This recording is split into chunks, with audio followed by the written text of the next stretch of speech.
Fala, turma! Bem-vindos ao nosso primeiro Garagem do Silício, nosso podcast aqui diretamente do meio do Vale do Silício mesmo, em parceria com a Monk e a Link School. Estamos aqui bem na garagem da Link, um dos lodges aqui de Palo Alto, pertinho de Stanford, aqui bem no meio de onde tudo acontece, e estou muito feliz de estar aqui com vocês. A ideia é que a gente compartilhe várias ideias, conheça brasileiros que estão em histórias incríveis e estão passando por aqui ou que moram aqui, mas também gente do mundo inteiro que vai vir falar pra gente sobre inovação, empreendedorismo, startups.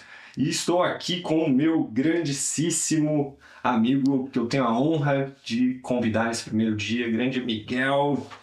Valeu. Aí pela sua presença, cara. Tô muito feliz. Como é que tá esses dias aqui na Califórnia?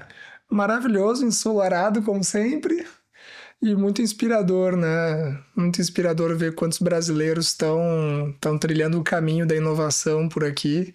Algo que alguns anos atrás era absolutamente inimaginável, né? Ver brasileiros em volume vindo para o Vale do Silício, não só para trabalhar aqui, né, mas para empreender, para brilhar, para liderar os projetos aqui. Hoje, enfim, até as faculdades, né, já estão chegando aqui. Então, realmente, eu acho que a gente está num momento muito bom, né, do ecossistema de inovação no Brasil. É verdade. E até muito inspirado por esse papo do ecossistema de inovação no Brasil, que o iFood também já é o nosso primeiro patrocinador aqui. Então, a gente já começa muito bem acompanhado, como sempre. E Miguel, cara, eu me lembro que a gente se conheceu já fazendo uns 10 anos. Pra mais. Lá a idade já. Eu lembro que a gente... Era o quê? Era um prêmio da Veja, né? Jovens Inspiradores, alguma coisa assim, né? É. Boa. Você ainda se considera um jovem inspirador? Olha, não sei, mas te falar que eu acho que aquele momento, né? Esse prêmio era um prêmio que dava uma bolsa para estudar fora do Brasil, né? Então...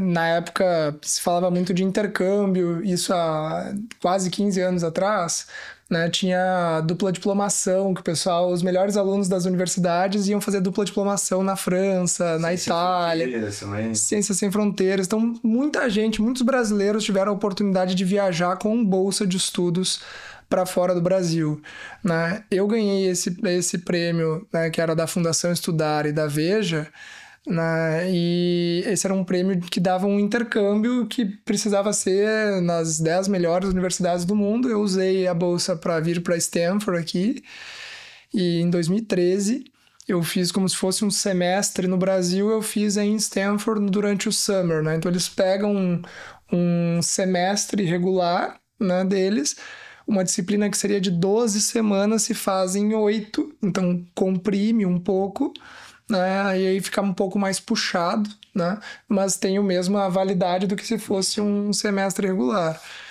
E assim, era 2013, né, Fuga? Então não existia... Tudo mato. Era tudo mato, assim, o que a gente conhece hoje como startup, inovação, empreendedorismo, né? Toda essa fórmula de criar novos negócios, de criar tecnologia, estava começando, assim, né? Recente tinha saído os smartphones, conexão 4G.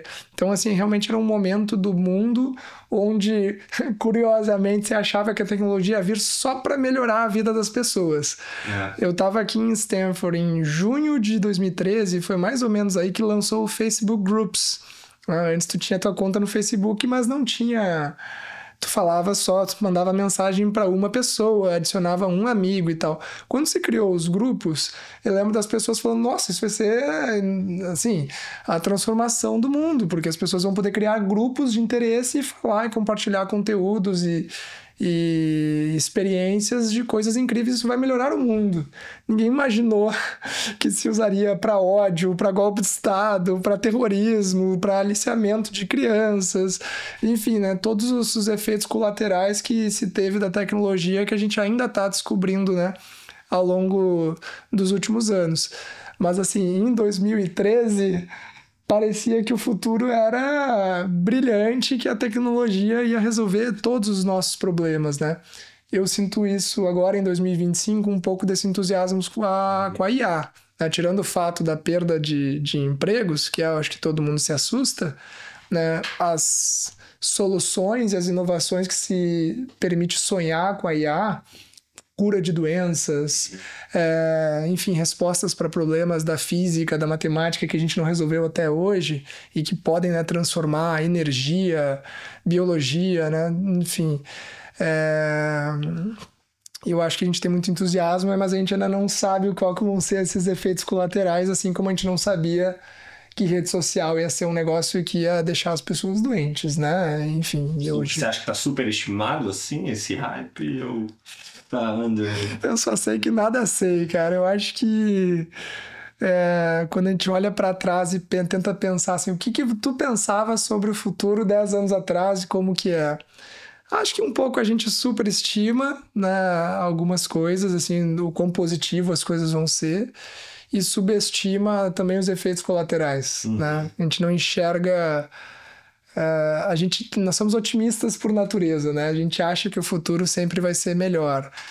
Mas eu tô otimista com essa onda de eu acho que tem realmente problemas grandes da humanidade que vão ser resolvidos, né, com toda essa tecnologia que está vindo. E aqui eu estou falando de coisas muito mais complexas do que, poxa, não ter mais que esperar pelo atendimento num call center. Isso, enfim, ano após ano, a tecnologia normal já estava resolvendo com os bots e tal. Vai ficar melhor. Mas eu realmente acho, poxa, coisas como, enfim, engenharia biogenética, todas essas coisas de química, coisas que exigem, né, um processamento de dados muito grande. Eu acho que a gente vai ter grandes surpresas, né, para a humanidade, assim. Eu sempre fico pensando, cara, como é que se inventou penicilina, por exemplo, né? Foi um negócio que, poxa, o dia que se inventou, tu resolveu a saúde global de uma forma que a humanidade nunca mais foi a mesma a partir daquele ponto, né? Tu aprendeu, não sou nenhum químico aqui, né? Mas tu aprendeu a acabar com a bactéria, né? Então, poxa... a humanidade nunca mais foi a mesma, né? O que vai surgir agora nos próximos 3, 4, 5 anos, eu acho que vai ser pelo menos uma inovação no nível do que foi a penicilina, sabe? Eu acho que é alguma coisa que eu não sei o que é, não sei se é remédio, não sei se é vacina, não sei se é agricultura, se é água, sabe? Se é clima, mas alguma coisa que vai mudar a forma que a humanidade existe. Eu acho que isso vai acontecer aí nos próximos 5 anos e vai vir da IA. Esse é o lado positivo que eu enxergo. O lado negativo eu não sei. Não sei. A ver. E para quem não sabe, o Miguel, ele há 12 anos atrás, me salva? Mais ou menos. Isso. Começou super jovem ali e empreendendo em educação como muitos jovens, assim como eu, a gente começou também nesse setor. E, cara, você passou por uma jornada que é o que eu queria focar um pouco aqui, né? De criar uma startup ali jovem, passar por todo quase o início do Venture Capital e fazer um exit para a educação e depois agora tá na Fundação Estudar, que eu acho que é um ciclo que é muito... inspira muita gente, me inspira também. Eu acho que é um ciclo de muito... quase como um retorno ali, sempre na educação, no empreendedorismo e nessa coisa internacional. Então acho que você é um cara muito simbólico para estar aqui com a gente. Como é que foi especialmente essa parte da venda? E para quem ainda não conhece o Me Salva, conta um pouquinho assim, só para a galera entender o que vocês fazem. Então, gente, eu acho que assim, eu nunca me imaginei empreendedor para começar. Eu tava contando pro Fuga antes aqui, eu fui atleta de natação, assim, meu sonho era ir para as Olimpíadas, ser nadador. E, enfim, no 3º ano do ensino médio, decidi largar a natação para passar no vestibular. Porque como, enfim, minha família não tem, enfim, grandes posses, né? Meus pais são funcionários públicos. Eu disse, cara, eu vou ter que trabalhar, vou ter que me virar, eu vou ter que fazer a minha grana aqui. Não adianta eu esperar. E eu também não tava afim de esperar. Eu tinha lá meus 16, 17 anos, mas, cara, eu queria minha independência, já tava contando os dias para tirar a carteira de motorista, então eu era bastante ambicioso, assim, para um cara de 16, 17 anos, e eu tinha muita pressa, né? Isso é uma característica que ajudou em algumas coisas, atrapalhou em outras. Mas eu com 16, 17 anos, eu tinha muita pressa de viver, de ver o mundo, de ver as coisas, e decidi largar a natação e para a Federal, né? Passei no vestibular da Federal, entrei para Engenharia Elétrica no começo, curso muito difícil, na Federal do Rio Grande do Sul. E como eu tinha passado em primeiro lugar no vestibular, ganhei um emprego no cursinho, né? Quando tu passa em primeiro lugar no vestibular, o emprego de professor de cursinho tá garantido, assim, E aí comecei dando aula lá, junto com o professor Gustavo Reis, né? Ganhando R$20 por dia que eu dava aula, amava, adorava, achava absolutamente incrível. E foi ali onde eu comecei a aprender sobre como que as pessoas aprendem, né? A primeira disciplina que eu dei aula foi cálculo 1 de engenharia, né? Então eu entrei, fiz cálculo 1, cálculo 2, logo em seguida comecei a dar aula, dava aula para a galera de engenharia e dava aula para a galera de vestibular também. E aí, cara, assim, acho que ali dando aula particular, assim, tu aprende muito sobre o outro, né? Porque a matéria de matemática, dificilmente uma pessoa tem dúvida, assim, de, cara, qual que é a fórmula da área do quadrado? Qualquer pessoa responde, cara, é lado ao quadrado, ponto. As pessoas travam na hora de resolver o exercício. Ela olha a figura e não enxerga qual que é a dimensão. Ela lê o texto e não entende qual é a pergunta. Ela monta a equação e troca os sinais ou passa coisa para um lado que não devia passar. São erros muito pequenos que as pessoas cometem na matemática, porque as regras são simples. Assim, a matemática ela é simples. A questão da matemática é o problema que se coloca na tua frente, né? Que é o desafio. Como que, usando as ferramentas e as fórmulas que tu tem, como que tu consegue separar ali o joio do trigo e desenvolver o problema até chegar na resposta. Vai tirando o atrito da frente, vai organizando as coisas e a solução aparece. A analogia é perfeita para a vida, né? Teu quarto tá bagunçado, tu começa arrumando as coisas de cima, depois tu arruma a cama, depois o chão tá sujo, tu limpa o chão e aí tá tudo limpo, né? Começa por cima, depois vai por baixo e fica tudo limpinho. Se fizer ao contrário, começar a limpar o chão, depois arrumar as coisas de cima, o chão fica sujo de novo. Matemática é a mesma coisa que arrumar um quarto, né? Tu tem que ter uma fórmula ali, né? Para como resolver. E aí, assim, Fuga, eu acho que a coisa mais importante que eu fiz na vida foi dar aula particular. Acho que eu aprendi mais sobre pessoas, sobre como as pessoas aprendem, quais são as motivações das pessoas do que em qualquer momento da vida. Assim, acho que foi absolutamente a melhor coisa que eu fiz na vida foi dar aula particular para diferentes tipos de pessoas, para alunos excelentes da engenharia que queriam tirar notas altíssimas para conseguir intercâmbio e tal. E também para alunos que tinham muita dificuldade. Eu era o coordenador de um curso voluntário na engenharia, para um cursinho, né, para alunos que queriam ser aprovados de baixa renda. E eu lembro de ter alunos que chegavam para ter monitoria comigo com a mão suja de cimento. Isso às 10 horas da noite, sabe? Então, uma pessoa que trabalhava na obra durante o dia fazia cursinho de noite para entrar na Federal, né, no vestibular. Então, poxa, eram pessoas absolutamente diferentes. Eu tinha aluno que chegava de motorista e o segurança ficava esperando na porta a aula particular terminar, e tinha aluno que era pedreiro. Não, então eram muito diferentes esses alunos. Só que a matemática é a mesma para todo mundo. E as dúvidas são muito diferentes, assim. Então, acho que nesse meio tempo também aprendi sobre as motivações das pessoas. Então, por exemplo, ir lá, tá resolvendo um exercício com um aluno e daqui a pouco o aluno começa a chorar e dizer, eu nunca vou passar em medicina. E eu pergunto, por que tu quer medicina? Porque meu pai quer. E aí, acabou a matemática aí, o psicólogo entra em ação. Então, assim, acho que foi muito aprendizado. Criar o Me Salva, depois de tudo isso, foi uma consequência. É como escalar a aula particular que você dava ali com a internet. Eu brinco que, assim, que a concepção do Me Salva, ela levou, acho que, 2 segundos, assim, sabe? Eu tava... Intuitivo, assim. Foi totalmente intuitivo. Eu tava dando aula particular quando o dono do cursinho lá, que era o professor Gustavo Reis, chegou, ele tinha voltado dos Estados Unidos e tinha comprado um iPhone 4. Né? Eu lembro que ele entrou na sala, me olha essa maravilha aqui, ele me deu aquilo, eu tava com um aluno do meu lado, eu olhei e vi aquela tela com uma resolução incrível, já tocava vídeo, já fazia tudo, né? E já tinha 3G, né? Eu olhei, eu lembro de olhar para o aluno do lado e disse, imagina assim, ó, se esse celularzinho tivesse aqui com o vídeo da explicação desse exercício, esse papelzinho aqui, e tu vai olhando o vídeo e vai resolvendo como se tivesse um professor particular aqui na telinha. Era o pitch feito. Feito. Isso foi o Me Salva. 8 milhões de alunos depois, 500 milhão de aulas assistidas. 8 milhões. 8 milhões de alunos na plataforma, 300 mil usuários pagantes, 500 milhão de aulas assistidas, né? Vocês surfaram o YouTube, o crescimento exponencial do YouTube. E aí foi isso, eu tive aquela ideia, gravei, eu tinha uma câmerazinha lá, uma Cybershot, gravei uns vídeos de resolução, coloquei no YouTube, na época não existia canal, não existia playlist, o YouTube era uma conta Google que compartilhava vídeos, e ponto, né? E botei aquilo lá, bombou. Meses depois recebi e-mail da CEO do YouTube falando que meus vídeos eram os vídeos que tinham maior taxa de pessoas que assistiam os próximos vídeos de qualquer conta do Google, né, YouTube no mundo. E aí, em seguida, eu ganhei esse prêmio da Veja da Fundação Estudar, né, com o projeto do Me Salva. Ganhei uma bolsa, virei bolsista da Fundação Estudar.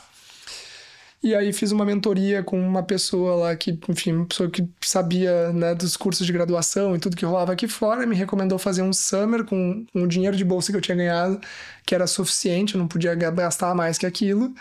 E aí vim para Stanford. Eu apliquei para Harvard e para Stanford na época.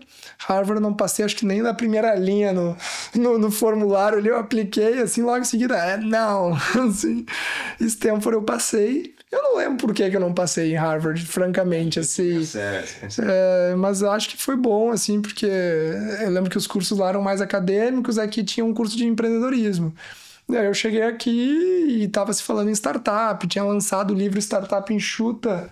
Não tá aqui? Não tá aqui, não. Mas deveria estar. Porque foi o primeiro livro, né, que ajudou as pessoas a organizarem, né, uma fórmula assim, né, de como criar um negócio de inovação. E aí eu voltei pro Brasil, cara, com aquela ideia. Poxa, vou empreender, o Me Salva vai ser uma startup. E para tu ver como as coisas levam tempo, né? Eu comecei em 2011, 12 eu participei desse prêmio, 13 eu vim para Stanford, eu fui abrir a empresa 1º de janeiro de 14. Então, realmente, era muito cedo, né? Não tinha dinheiro. Comecei ganhando dinheiro com o YouTube.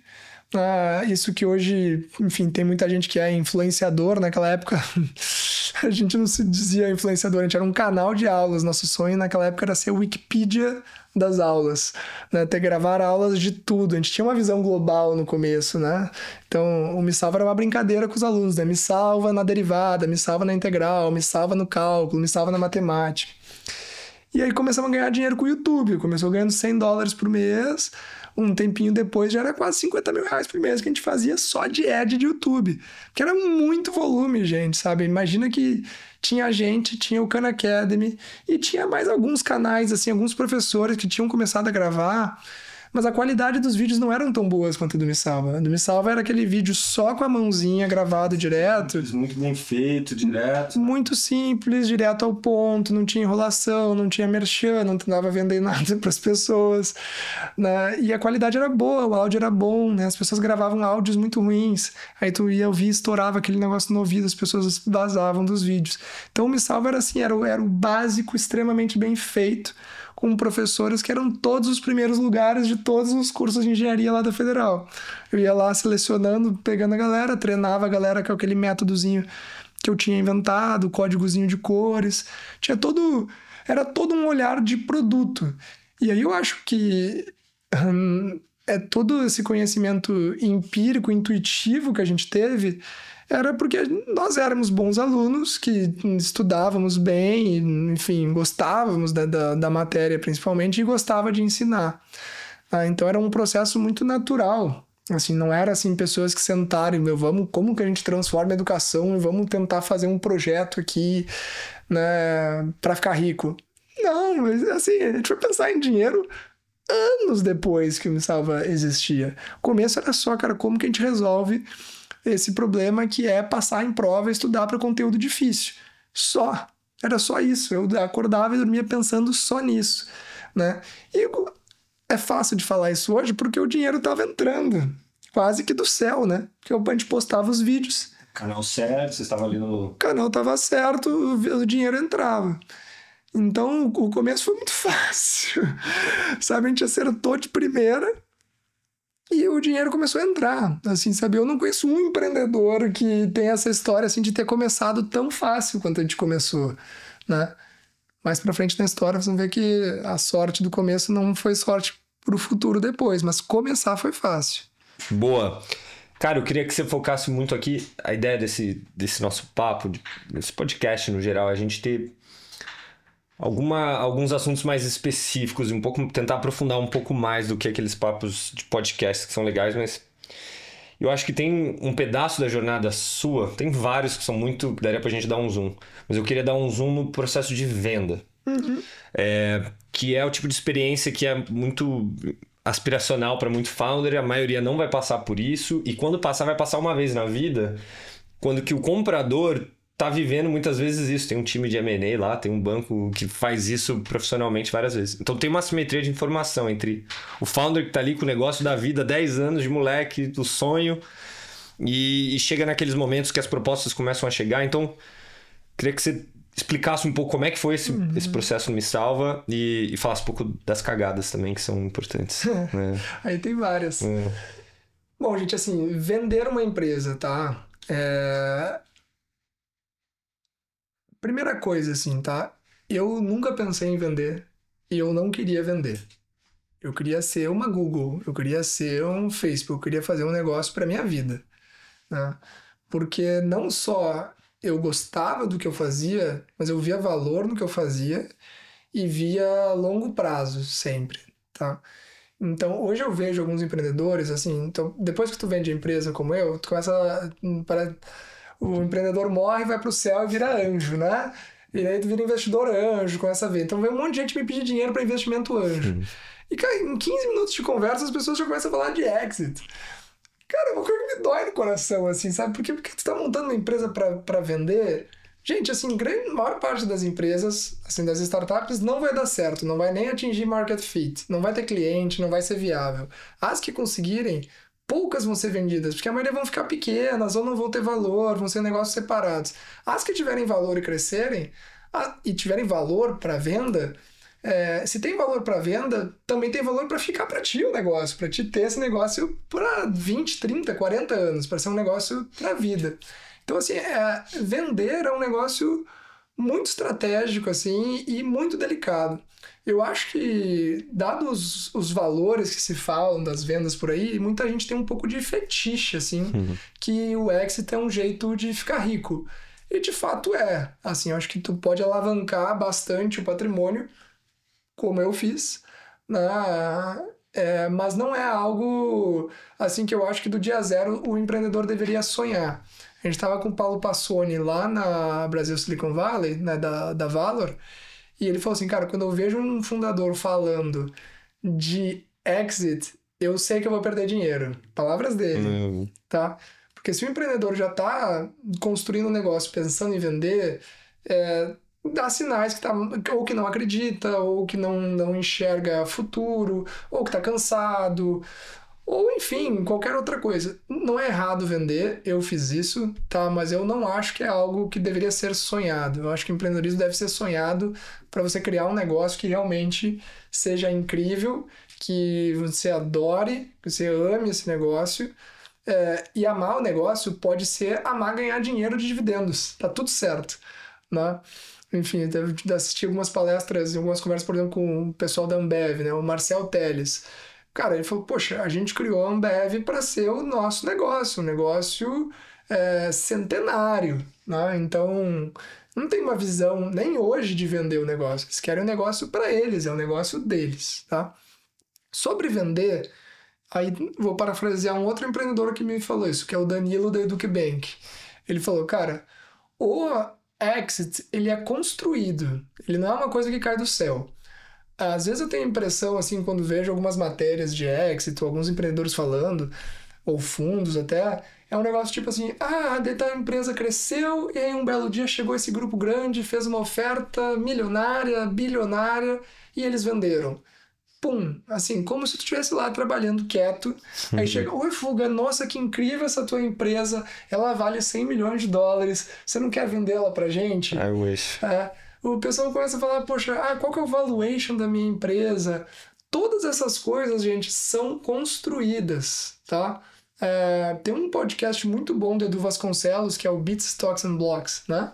Eu adoro. Ele fala, tem um episódio recente que ele fala sobre a última aquisição da Google.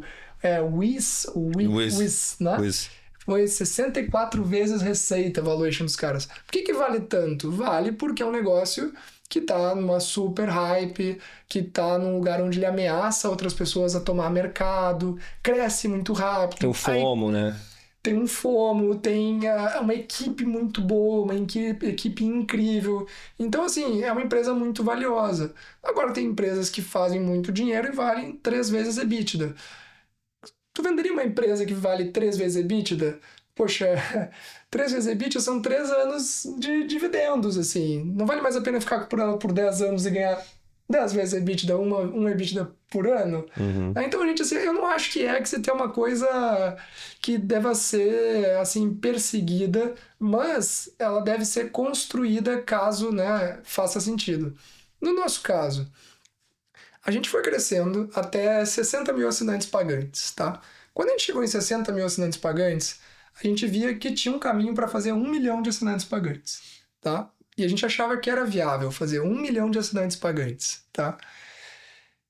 Dentro de um ano, né? Não acumulado. Dentro de um ano fazer 1 milhão de assinantes pagantes. Isso aí ia dar aí, cara, muita receita. Infinito de crescimento. 300, 400, 500 milhões de receita, mais ou menos. Não dava para saber muito como é que ia ser o ticket. O Missava era baratinho, né? Então ia ter produtos de ticket maior e tal, mas a gente achava que dava para fazer $500 milhão de receita, dava para fazer, né?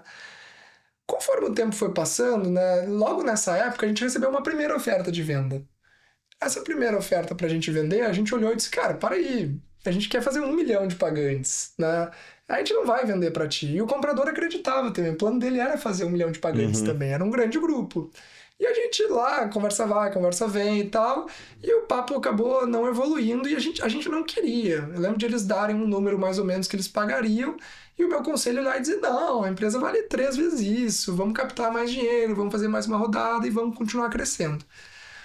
Um tempo depois, gente, a gente quebrou, assim, sabe? A gente tinha 100 funcionários, a competição mudou, a gente ainda estava meio estancado nos 60, 70 mil assinantes lá, o custo de aquisição subiu, aumentou o número de competidores, a receita não cresceu como a gente gostaria, e a gente quase quebrou. A gente pegou dívida, pegou empréstimo com os investidores, parcelou imposto. E nesse momento foi quando a gente revisou o nosso plano, olhou com os números que tinha e viu que o plano de fazer 1 milhão de pagantes, que seria um número que talvez a gente conseguisse fazer um IPO, né? Pô, tem 1 milhão de pagantes, uma empresa puramente tecnologia. A gente achava que dava. Isso margem alta. Margem alta, né? Então a gente achava que dava. Quando a gente foi revisar o plano, a gente olhou e disse, cara, esse negócio de ticket baixo tá muito difícil de crescer. Não tá dando para crescer aqui, a gente vai ter que subir ticket para tentar fazer menos alunos com um ticket maior. E a gente mudou o plano de, em vez de ser 1 milhão de pagantes, ser 100 mil pagantes, mas com um ticket um pouco maior. E aí as coisas começaram a ficar bem mais difíceis, né? No que eu falei da sorte do começo. Ali a sorte não tava procurando e não tinha. E aí, quando a gente viu o que era a empresa de 100 mil pagantes, a margem que poderia se ter, o tamanho que poderia ficar, a gente viu que não era um negócio que ia ser tão grande quanto a gente imaginava, né? Nem que dava para contar com isso por muitos anos. Então, o negócio de 30 anos que eu queria ter, ele ia ter que diversificar. Ele ia ter que ter B2B também, não só B2C, B2G, a gente já estava tentando entrar em secretarias de educação, a gente tinha que expandir muito, né? E aí, como eu já tinha pegado 2 rodadas de investimento com Venture Capital, os meus investidores eram incríveis, assim, super próximos, sempre pró-negócio, nunca tive nenhum problema, nunca fiz uma votação em conselho. Quem eram? Se chamava Ibrix Ventures, depois mudou para IGA e agora está dentro do Banco Pátria. E tinha mais um fundo aqui dos Estados Unidos que hoje eu sou Venture Partner, que é o K50. E mais alguns anjos, tinha, pessoas incríveis que eram bolsistas da Fundação Estudar que investiram, pessoas que foram trabalhar comigo no conselho. Então eu me cerquei de muita gente boa. Gente boa não só porque tinha as experiências de Venture Capital, de fusões e aquisições e de educação, de growth, né? A gente né? Por exemplo, o fundador lá da iBricks, o primeiro fundo, vem de uma família que tem negócios, né, de muitos anos, negócios saudáveis, teve, enfim, visão de longo prazo. Não era só, enfim, caçador de unicórnio, né? Então era o Pedro Sirotsky, assim, cara, gente absolutamente incrível que me ajudou, tive mentores incríveis, né? Cara, o principal, assim, no começo foi o Carlos Sena, que era partner da iBricks na época. Pô, é um cara que me pegou, assim, pela mão e disse, Miguel, vou te ensinar tudo. O que é KPI, o que é tecnologia, o que é o stack de tecnologia, que time que tem que montar, como é que avalia as pessoas, como é que entrevista. Esse cara, assim, me ensinou tudo. Sena, melhor mentor da minha vida, assim, sem dúvida. Depois tive o Rogério Melzi, que era CEO da Estácio de Sá, né, que hoje é Edux, né, que também, cara, me ajudou, assim, toda a transformação, depois que a gente quase quebrou o negócio, como que fazia o norte. Esse cara também me pegou pela mão, ia fazendo as perguntas certas, ajudando no conselho. Cara, foi um negócio, assim, um cara espetacular, assim, sabe? Eu acho que esses dois mentores, assim, para mim foram pessoas absolutamente incríveis. E a Camila Sangalli foi da iBricks IGA, que me ajudou daí no processo de venda anos depois. Especificamente sobre a pergunta da venda. Por que a gente vendeu depois? A gente recusou uma primeira oferta porque a gente achava que a gente ia ser muito maior. A gente viu que a gente não dava para ser tão maior quanto a gente achava que ia ser. Dava para ser maior, mas não tanto.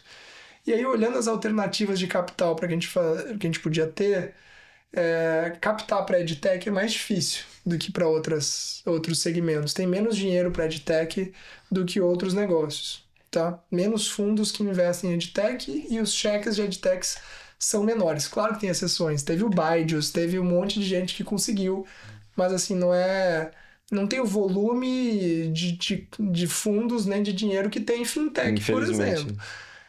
E tudo bem, assim, o empreendedor tem que bom que tem, né? Tem outros negócios que nem tem.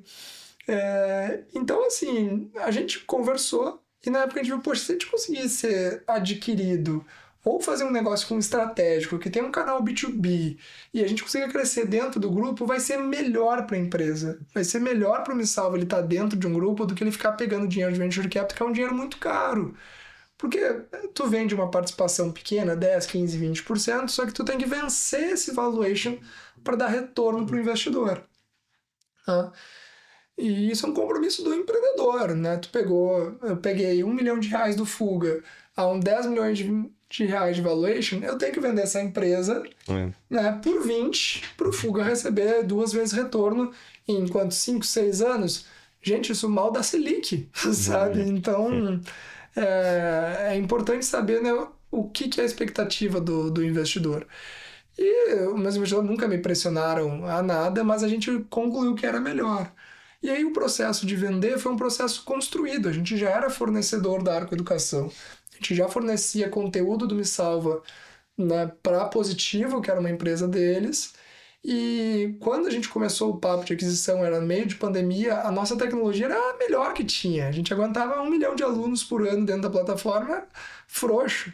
Entrava 500 mil alunos no dia do Enem dentro da plataforma para ver gabarito, e a plataforma nem piscava.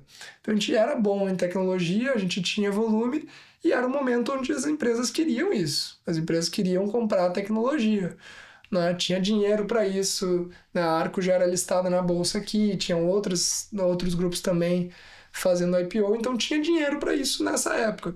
Era o momento de vender, assim, Fuga. Era o valuation que ofereceu, o momento, o earnout, tudo que se foi oferecido era uma proposta irrecusável. Cara, e naquilo que o Danilão comentou, que você disse aqui de relacionamento, né? Que a venda não acontece necessariamente de uma vez só, pode até acontecer, mas no geral são relacionamentos que você cria de outras formas. Foi exatamente o caso de vocês, né? Foi. A gente já fornecia conteúdo para uma empresa importante do grupo, que era Positivo. A gente já tinha conversado com algumas pessoas de lá. Já tinha tentado fazer um negócio de investimento uma vez antes, que acabou não evoluindo, mas mas foi bom papo, conversou, conhecemos pessoas. E aí, anos depois, foi vir a oferta. E muita gente falava bem da gente no mercado. A gente era uma empresa que era uma empresa legal, a gente tinha um time incrível, a gente não tinha um time de ex-Googlers, ex-Facebookers, ex-Ubers, whatever.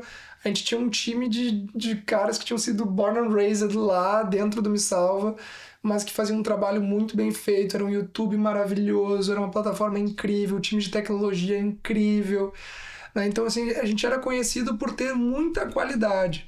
E a gente fez coisas assim, Fuga, que eram muito importantes para o nosso setor. No mercado de cursinho, tem muito picareta mentindo aprovação. Então o aluno passou na frente do cursinho do cara, o cara diz, esse aluno era meu, passou em medicina é meu aluno. Em educação online, então, é pior ainda, porque, quem garante que o cara usou a plataforma ou não? Sabe o que a gente fazia no Me Salva? A gente pedia para os alunos se inscrever, botar o número de inscrição deles do Enem dentro da plataforma. E aí o que a gente fazia no final? Pegava esse número, ia lá, né, depois que começou a sair listão assim, né, do SISU, a gente pegava e conseguia provar ali, né, pelas iniciais do nome que ficava bloqueado e o final do número de inscrição, a gente conseguia provar que aquele aluno tinha usado a plataforma e a gente tinha os dados de uso. Esse cara resolveu 1.000 exercícios, esse cara resolveu 10.000 exercícios, esse cara resolveu 5.000 exercícios. Impacto na veia. Impacto na veia.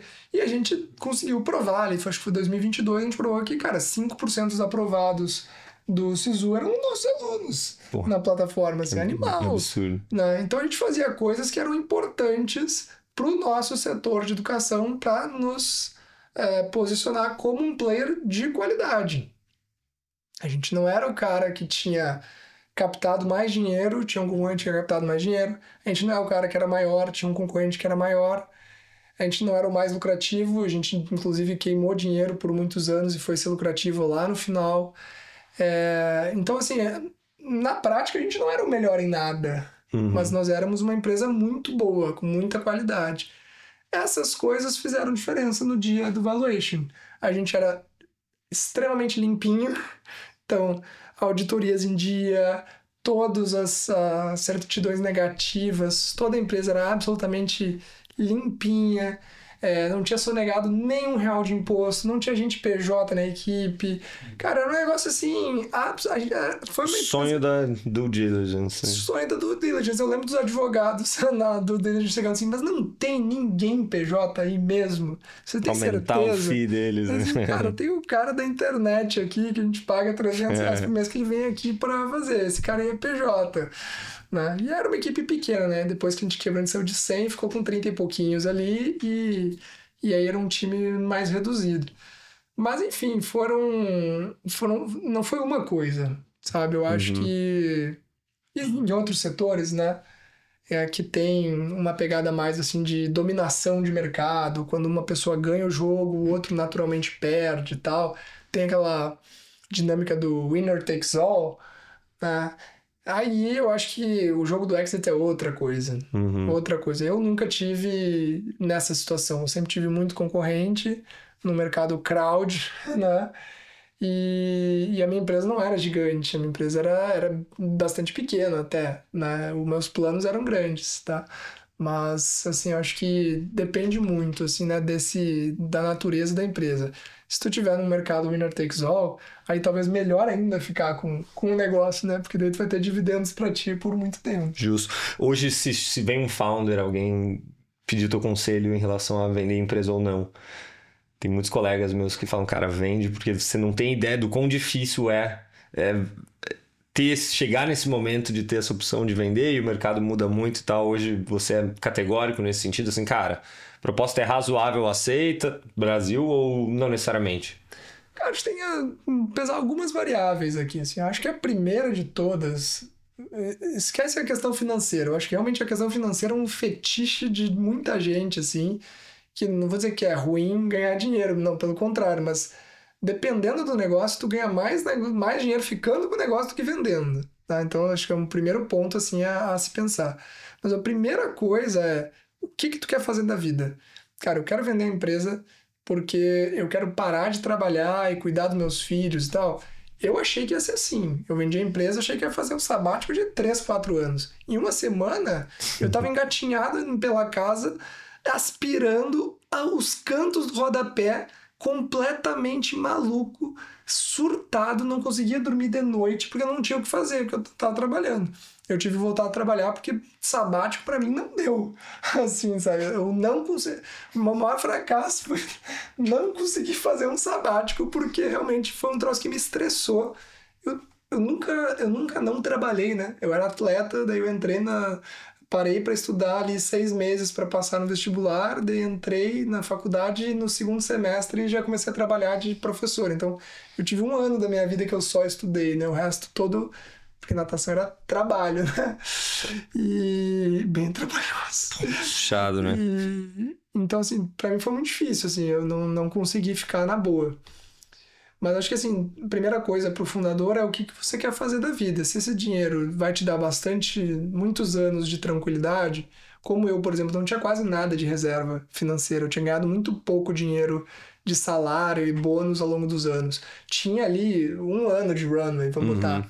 Pra mim, que tava tendo filho e tal, eu achava, pô, 1 ano de runway, cara, é muito pouco quando tu pensa em filho e tal, assim, né? Pô, olha esse movimento dos layoffs que rolaram agora. Tem muita gente que tá há mais de 1 ano sem emprego. Né? Então, Ainda mais se você, como founder, você tá concentrando seu patrimônio todo num negócio ultra mega arriscado, que é a sua própria startup, né? Além do seu tempo, tem também o seu patrimônio tá investido numa coisa arriscada, né? Então, acho assim que para vender, acho que são algumas coisas. Primeiro, o que o empreendedor quer fazer da vida. Tá? Então, poxa, se esse dinheiro vai te dar um tempo para tu estudar outra coisa. Ou, cara, às vezes o fundador quer vender porque ele não gosta do seu negócio, ele não tá feliz com o seu negócio. Cansou, né? Entediou.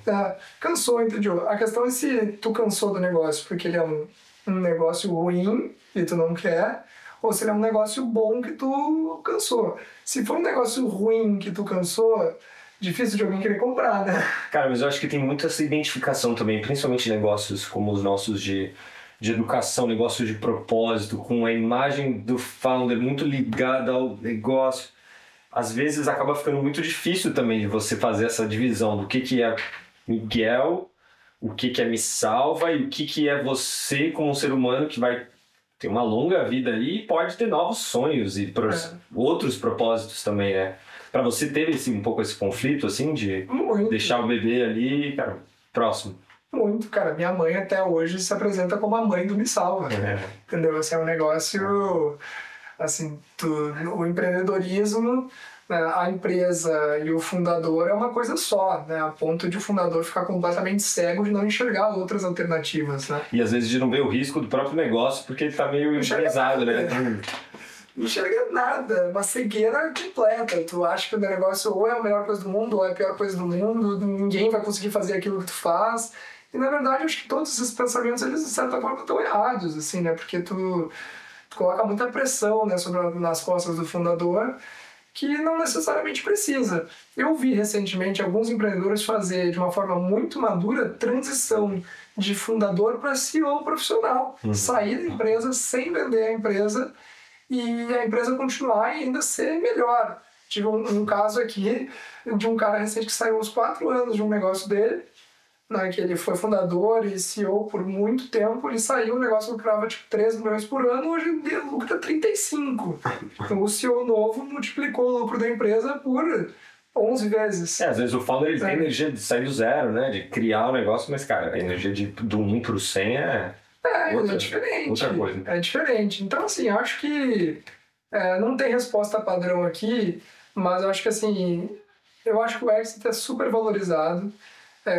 Hoje, olhando pro exit, eu penso as coisas positivas do meu exit. Eu me capitalizei, eu acho que foi uma coisa importante para mim como pessoa poder realizar sonhos de coisas que eu não conseguia fazer antes. Na verdade, conseguia fazer, mas consumia um pouco de reserva e eu não fazia. Então, coisa muito besta, né? Eu adoro viajar de motorhome com a minha esposa e a minha filha. É um negócio que não é propriamente barato, né? Ir para a Europa, ir para os Estados Unidos. É uma viagem relativamente... Cara, eu tinha dinheiro com o meu salário para fazer antes, mas eu não fazia porque eu ficava economizando e guardando dinheiro. Agora que o meu dinheiro está lá, eu consegui ter uma reserva, um pé de meia, eu fico mais tranquilo. Eu pego lá o rendimento de um mês e eu consigo pagar uma viagem, pagar umas férias e tá ótimo, né? Eu não parei de trabalhar, então continuo tendo salário e tal, não fico consumindo patrimônio, inclusive não consumi praticamente nada do que eu ganhei de dinheiro do Exit, né? Porque eu continuei trabalhando e hoje, depois do Exit, eu consigo ganhar inclusive mais, né? Meu salário hoje é maior do que era quando eu estava dentro da minha empresa. Então, assim, essa questão financeira eu acho que dá para organizar e é positivo, né? O que eu não acho que é uma coisa que o founder deve perseguir é o exit como sucesso, o exit como única forma de ser bem sucedido. Como uma métrica de vaidade, assim. Até porque a galera mente muito nos números e também tem os earnouts e no final o valor líquido que o cara acaba recebendo também. O que tem de deal que foi anunciado a 100 milhões, 200 milhões de valuation, que o founder ganhou 1 milhão, não é nem 2, gente, é um monte, assim, sabe? Então... essas contas mágicas lá depois, o que acontece quando o cara não supera o valor que pegou da rodada e tal, pode ser bem perverso, tá? E eu vejo os empreendedores querendo captar investimento assim e falando com fundos de venture capital como se eles fossem os donos da verdade. E não é, gente, assim, como se fosse assim, nossa, o venture capital sabe mais do que eu de negócio. Não, eles estão ali para te apoiar. Os bons fundos apoiam bons founders e aportam e entram junto no barco e remam junto, e não dizem o que tem que fazer, né? Boa. Animal, cara. Que aula. Tem alguma coisa que você aprendeu assim nos últimos meses ou anos e que você gostaria muito de saber, tipo, lá no início, assim? Talvez para quem tá assistindo a gente, tá empreendendo, começando. Olha, eu acho que uma coisa que deu certo para mim, mas eu não tinha noção, assim, né? Eu criei minha equipe e eu fui founder solo, né? Então, comecei e depois a galera foi indo, assim. Então, tanto que no dia da venda eu tinha 20 vezes mais do que o segundo cara que tinha mais equity da empresa, não fundo, né? Em pessoa física. Eu acho que a importância de ter um co-founding team muito complementar é uma coisa que fez falta para mim, né? Como eu fui solo, eu ia trilhando um caminho assim de descobrir as coisas e não ter propriamente uma pessoa ali do lado para me ajudar a estruturar. Então eu era o tech, o produto e em algum grau financeiro e vendas também. Então isso por muito tempo acho que me fez um cara mais arrogante, né? Porque também deu certo as coisas no começo, mas quando começou a dar errado foi muito caro para mim assim me culpar de basicamente todos os erros da empresa.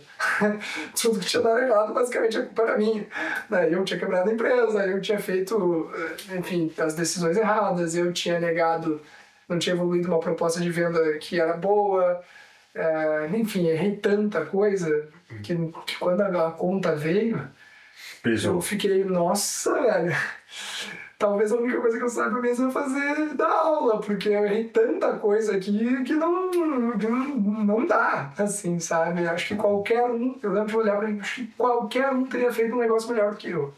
E nem 8 nem 80, né? O tempo passa, eu vejo que talvez ali um co-founder lá no começo complementar a mim teria poupado alguns anos, assim, de vida. Nossa, concordo 1000%. Eu fui founder solo também. Também, cara, mesma coisa, me arrependo muito e a juventude, né, você cria esses falsos positivos, desses quick wins que você consegue que às vezes não se sustentam como quase nada no empreendedorismo, né? Você está sempre se reinventando e ter alguém junto na jornada acho que faz falta mesmo.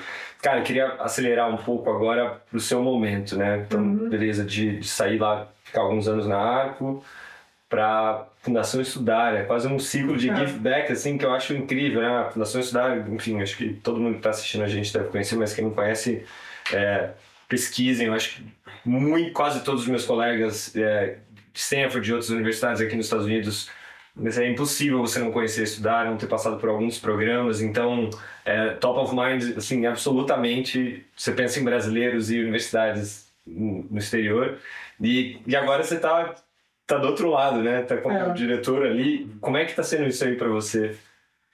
Ele tá sendo um sonho, assim. Acho que trabalhar com filantropia para quem tem a pulguinha, né, da educação, né? O mosquitinho da educação já picou.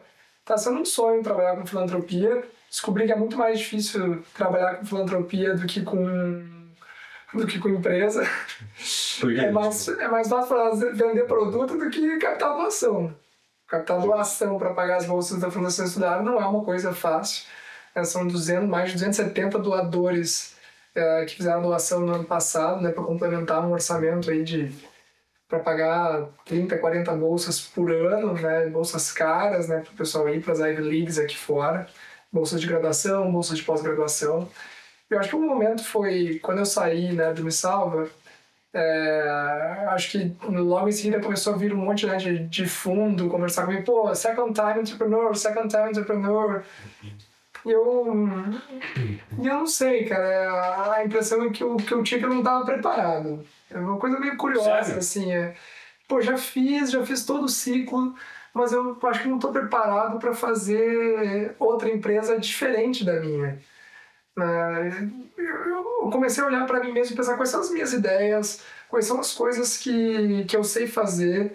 E eu cheguei à conclusão que se eu fizesse outro negócio, eu ia fazer um negócio muito parecido. Eu tinha feito educação B2C para K-12, quem sabe eu fazer uma educação B2C para superior, ou para outra coisa que eu gostava muito, tipo, sei lá, educação médica, ou ensino técnico. Na época estavam voando escolas de código, né? Essas alternativas a tu ir para a faculdade, alternativas de empregabilidade, enfim, todas as minhas ideias eram meio que muito parecidas, assim. Eu disse, cara, eu quero ver mais coisas, quero ver coisas diferentes, eu quero principalmente me conectar com pessoas que estão pensando e estão com a cabeça da vanguarda, né, do que vai ser a próxima coisa. E aí eu disse, poxa, acho que não tem lugar melhor do que me colocar a serviço da Fundação Estudar para apoiar esses jovens que estão vindo estudar aqui, que são, né, o futuro, que são o Miguel de 15 anos atrás, que é aquele cara que está com aquela energia, aquela vontade toda, né, indo estudar fora, ou recém começando a estudar fora, super inspirado, super motivado, com ideias, né? E então hoje o que eu faço dentro da fundação é apoiar esses jovens. A gente, enfim, nós somos 2 lideranças na fundação hoje, tem o Lucas Mendes, que é o CEO, eu sou um diretor, a gente compartilha absolutamente tudo. Temos um conselho incrível, doadores incríveis, enfim, um ambiente de muita gente boa, né? Começar pelos fundadores, Jorge Paulem, Marcelo Teles e Betsy Cupira. Então, nosso trabalho hoje é captar investimentos, né, doações para pagar as bolsas, fazer a seleção. Agora vai ter um pouco mais de bolsas, entre 40 e 50 bolsas, né, esse ano. Então, selecionar essa galera, que é um processo muito difícil, né? Mais de 40 mil pessoas aplicam para ter 40, 50 bolsas e 1.000 por vaga. Né? Então é um negócio mais difícil que medicina. E, enfim, assim, acho que hoje, enfim, o que me motiva muito na Fundação Estudar é botar a minha energia para fazer essa comunidade e esses bolsistas criarem coisas incríveis. Então eu ponho a minha experiência como empreendedor, tudo que deu errado, né, e tendo estudado fora e tudo que eu fiz nos últimos anos para ajudar esses jovens a terem sucesso, né? E nesse processo eu aprendo. Então acho que para mim foi o lugar ideal, porque eu não estou no lugar de uma escola, por exemplo, eu não estou fazendo um curso de eu estar só assistindo, eu estou trabalhando também, mas eu estou aprendendo também. Então eu estou fazendo as duas coisas, eu estou aprendendo e estou trabalhando.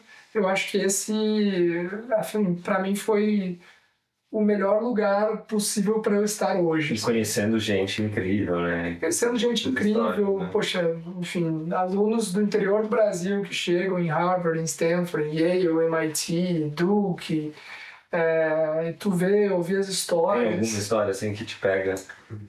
Que nessa tua vida agora você tá fazendo vários cafés, né? Com essa turminha toda aqui. Eu conheci, enfim, uma menina, Sayuri, que ganhou o prêmio dos Jovens Inventores lá com o Luciano Huck. Ela criou umas embalagens ecologicamente corretas que ela fez numa feira de ciências. Ela fez os primeiros protótipos em casa, assim, com um liquidificador em casa, um negócio totalmente biodegradável. Fiz isso assim com 15 anos, com 14 anos, participou de Olimpíadas, foi para fora do Brasil, sabe? Então, eu acho que... E aí, assim, acho que daí vem o meu lado otimista com o Brasil, assim, sabe? Se fala muita coisa ruim de Brasil, se fala muita coisa ruim de educação, e eu acho que não é verdade, sabe? Eu acho que nesses quase 15 anos que eu trabalho com educação, eu vi muita gente mesmo querendo entrar em boas universidades, querendo se formar, querendo crescer, querendo educação, né? A gente tem pouco exemplo, né, de quem dá certo através da educação, né? Mas a gente valoriza pouco quem dá certo, né, através da educação. Uma pessoa que seja um concursado, aprovado, uma pessoa que é um médico, que é um advogado, que é um engenheiro, que é uma pessoa que tem, enfim, um trabalho absolutamente normal, mas chegou lá através da educação, às vezes a gente não dá o devido valor, né? A gente fica valorizando o influenciador de 1 milhão de seguidores, que faz alguma bobagem lá, que mente pra caramba, quanto que ganha, ou o que é. A gente acaba dando um valor, um pedestal pra essa galera, enquanto nossos grandes heróis e quem leva o Brasil pra frente é as pessoas que sucedem através da educação. Eu acho que é o único caminho possível, né, para um país ser melhor é através da educação. Claro que a indústria da economia criativa cria oportunidades de vocês criarem negócios absolutamente incríveis sem nunca ter passado por uma universidade. Negócios que podem ser muito pequenininhos no começo, mas podem dar muito dinheiro. Excelente, maravilhoso, parabéns para quem consegue. Mas isso não é a regra, isso depende de um empreendedorismo, um talento, uma gana que poucas pessoas vão ter. A massa precisa de educação, a massa quer educação. Aí eu acho que é o único jeito de a gente ser mais resiliente para os anos que nos aguardam, né? Essa onda de IA que está vindo é um negócio que muda o mundo de uma forma que ninguém viu antes. Ninguém sabe exatamente o que é. Mas, por exemplo, a perda de empregos, gente, a carreira mais hypada do momento, né, dos últimos anos. Desenvolvedor de software. Nos últimos 12 meses, a quantidade de ferramentas de IA que criam um código com uma qualidade incrível é absurdo, assim, sabe? Então, imagina que a profissão que cria a tecnologia é uma das primeiras, né, a ser afetada pela IA, com a própria ferramenta que eles mesmos estão construindo. Então, assim, eu acho que são anos pela frente que vão ser de muito aprendizado, muita diferença. Estou muito feliz de estar na Fundação Estudar e estar desse lado da mesa apoiando os jovens. Sou doador da Fundação também, trabalho lá, mas doei, né, restituí minha bolsa quando ganhei o dinheiro do Exit, né? E a gente tem uma cultura legal, né, que as pessoas ganham uma bolsa, né, quando tu ganha tua bolsa, anos depois, quando tu tem a oportunidade, tu devolve a tua bolsa corrigida. Então, enfim, estou muito feliz lá. Demais. A gente estava na Brasil Conference lá em Harvard, no MIT, e grande parte dos painéis, né, você viu o André Esteves, né, o próprio Jorge Paulo, o André Street da Estônia, né, todos discutindo muito educação, falando muito de educação, né, e quando pensam em filantropia, naturalmente eu acho que a gente pensa em educação, isso é muito bom, e eu acho que ter histórias como a sua, de pessoas que mesclam a vida empreendedora com esse propósito ao mesmo tempo, né? Você poder não separar os lugares do cérebro onde você ganha dinheiro aqui e aqui é onde você faz impacto, né? Você conseguir fazer isso, acho que é um exemplo para muita gente aí que está assistindo a gente, então muito obrigado. Querendo doar para a Fundação Estudar, Miguel Andorf me chama ali no LinkedIn, no Instagram, qualquer lugar. Temos planos para doadores que queiram se aproximar da fundação. E aproveitando que a gente está aqui, né, no Vale do Silício, que eu acho que é um lugar que ele representa muito essa cultura do give back, né? Você vê o nível de humildade das pessoas, né? E às vezes você está conversando aqui na casa aqui da Link, a gente faz eventos e sempre vem gente assim, com histórias e com track records incríveis, né? Parece que todo mundo fez coisas muito incríveis e todo mundo com um nível de humildade muito legal, assim, de compartilhar, de se vulnerabilizar, de falar dos erros, né, de se colocar nessa posição de estudante, eterno estudante, né? E essa coisa do give back é uma coisa que a gente valoriza muito aqui E você tem muito isso, não só nesse papel com a fundação, mas também mentorando em outros empreendedores, né? Como é que é isso na sua vida ultimamente? Eu acho que um empreendedor é uma seita, assim, né? A gente tem que se ajudar porque é difícil, né? Enfim, eu acho que diferentes empreendedores, diferentes trajetórias vão tendo mais experiência em uma área ou outra e podem ajudar muito com coisas muito específicas, né? Então, por exemplo, eu consigo ajudar com growth de B2C, é uma coisa, assim, eu fiz todos os acertos e todos os erros possíveis, né? Gastar muito, gastar pouco, quebrar, aumentar ticket, diminuir ticket, tudo que tem a ver. O rei do Unit Economics de B2C. Então assim, é uma coisa que já está quase no meu chip, no meu software aqui, que é modelar negócio de B2C. Então, o negócio de B2C, algumas mentorias que eu fiz foram muito legais, consegui ajudar as startups a crescer bastante, né? Então, acho que quando tem um conhecimento específico, né, para mentorar o empreendedor, acho que é super bom, sendo uma operação parecida. Isso quando tu quer mentorar o negócio, né? E outra coisa é mentorar o empreendedor. Isso é o que eu mais faço, né? Ajudar empreendedores mais novos a serem resilientes, a conseguirem se preparar para reuniões importantes, a saber vender do jeito certo, né? Saber se posicionar na frente de um investidor.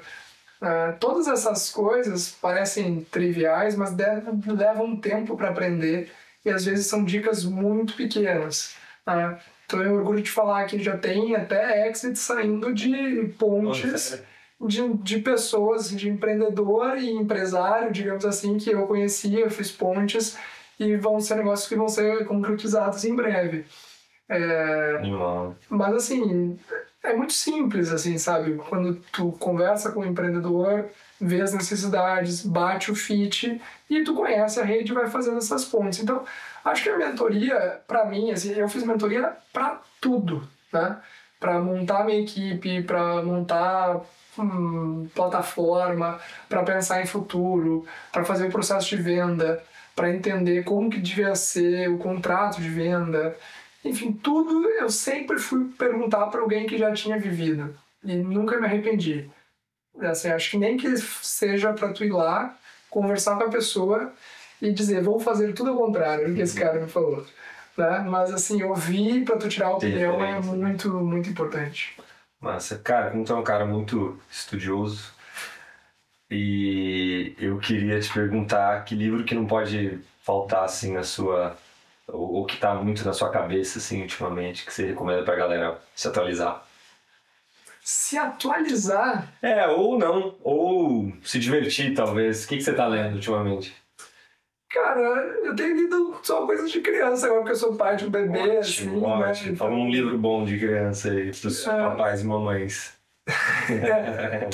A Santopeia, o livro do gatinho, sei lá, mas eu acho que livro, assim, para empreendedor, assim, um livro que para mim foi o melhor livro que eu li em toda a minha vida, eu acho que é um livro não óbvio, assim, tá?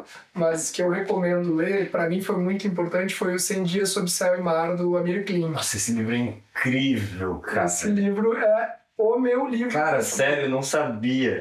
Eu peguei esse livro quando eu vim pra cá. Pra dar pra um amigo meu, eu comprei no Brasil pra levar pra ele que tava na Europa. E, cara, eu fui lendo esse livro, a bandeira do Brasil até caiu. Aí, ó, é o Amir aqui. Porque, cara, que demais, velho. E o que tu acha que esse livro tem de legal pro empreendedor? Cara, eu acho que tudo, né? Ambição absurda, né? Muito preparo, né? Um nível de resiliência dos desafios. Não é uma inconsequência, né? Mas é aquela inconsequência com preparo que é necessário para você fazer maluquices como a que ele fez, na condição que ele fez, né? Resumindo a história, o cara atravessou o Atlântico em 109 dias a remo sozinho num barco que ele construiu para isso, né? E no livro ele narra, né, toda essa trajetória de um jeito que eu acho mais legal desse livro, de um jeito poético. Ele, no meio de uma tempestade, né, quando tem aquelas ondas gigantes e tempestade no meio do oceano, ele narra, né, o jeito que ele fala das ondas e tal, nunca é de um jeito negativo. Ele sempre fala de um desafio que vai colocando ele mais pra frente. ele tem os peixes que acompanham ele. Os encontros com as baleias, né? Os encontros com as baleias, com os dourados, né? E enfim, eu acho que é um livro muito bonito, assim. Eu, francamente, assim, Fuga, eu não gosto desses livros de negócio, assim, sabe? Esses... biografia de empreendedor, acho que a de Steve Jobs é incrível, mas as outras que eu li eu achei muito ruim, assim, coisa livro muito longo, eu achei muito chato, né? E, assim, livro mais de negócio que eu gostei, assim, o meu livro preferido é o 100 Dias Sob Ser Mar, do Amir Klink. E daí, livro de negócio que eu acho que me inspirou e foi muito bom foi o Criatividade S.A., que fala lá da Pixar, né? E ele tem um começo muito legal sobre a criação dos primeiros computadores, como que nasceu o Vale do Silício, e ao longo do livro ele vai explicando, né, como é que se produz, né, o Toy Story, né? Então, assim, eu acho que é um livro muito inspirador, porque tem uma pegada de produto e tem uma parte de histórico, assim, de onde veio a tecnologia, como que se usou a tecnologia, né? Poxa, tava vendo lá a computação gráfica, o que faz com isso? Vamos criar um filme, porque um filme vai ser um bom negócio. É muito criativo, né?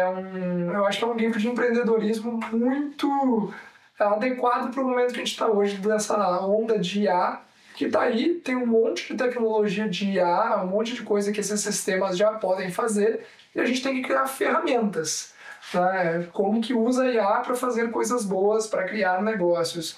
Eu acho que é um pouco do que eles viveram lá com a computação gráfica há 40 anos atrás, né? E foi evoluindo até chegar no Toy Story, imagina, que é uma obra-prima, assim, um negócio absolutamente perfeito, né? E, enfim, eu acho que é um livro legal para o momento de hoje, assim, abstrair, obviamente, né? Porque era outra tecnologia, outro tempo, mas eu acho que é parecido o desafio, sabe? A tecnologia tá aí, e aí?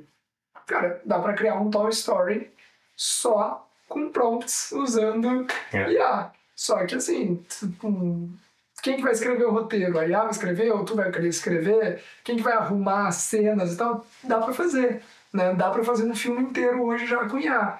E se o teu roteiro for legal, se o teu filme for legal, talvez tu sozinho em casa possa criar um filme para milhões de pessoas globalmente, em todas as línguas, porque com IA dá pra fazer. Acho que isso que é a loucura do momento, né? Poxa, você sozinho em casa pode criar um filme como Toy Story de sucesso mundial, desde que tu tenha boas ideias e saiba usar as ferramentas, né? Se vai ser sucesso ou não, aí é outra coisa, mas assim, a tecnologia tá aí, né? E apesar de toda essa IA, esses encontros, eles ainda são insubstituíveis, né? E acho que bater esse papo, tomar esse café contigo, hoje foi uma aula. Muito bom fazer isso. Saúde. Na sua café, gente. Pronto. Mas tá gelado já, né? Tá geladíssimo já, mas logo tem mais ali. E muito bom fazer isso aqui na tua companhia aqui. Então, queria te agradecer em nome de toda a nossa galera aqui, nosso primeiro episódio do Garagem do Silício. E fiquem ligados, pessoal, a gente deve lançar novos episódios aqui, convidando outras pessoas que estão passando por aqui. Se você conhece algum fundador, uma fundadora, professores que estão por aqui, manda aqui nos nossos comentários que a gente vai ter o prazer de receber eles aqui na nossa casinha, na nossa garagem. E muito obrigado, não esqueçam de compartilhar, de curtir aqui o nosso conteúdo também. Miguel, obrigadíssimo. Valeu, Valeu, galera. Obrigado, gente.